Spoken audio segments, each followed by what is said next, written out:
So ayun nga guys, no, update nga pala tayo dito kay Fruit Boom.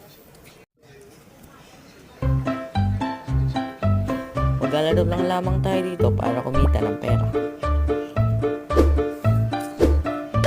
So pag samasamahin lang natin ang magkakaparing yung kulay para kumita dito sa larong Fruit Boom.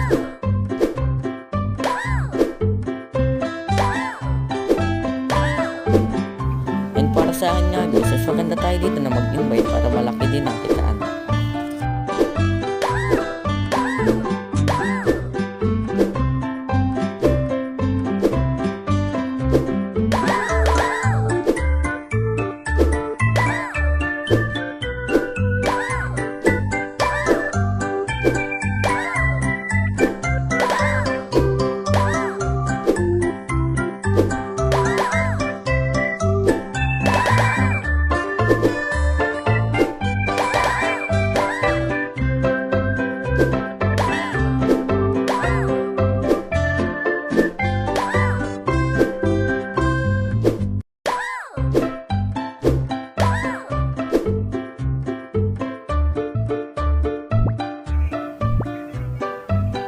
Update nga pala natin dito guys na nag-withdraw nga mga pala ako dito ng 500 and kailangan nga pala natin dito gumawa ng task.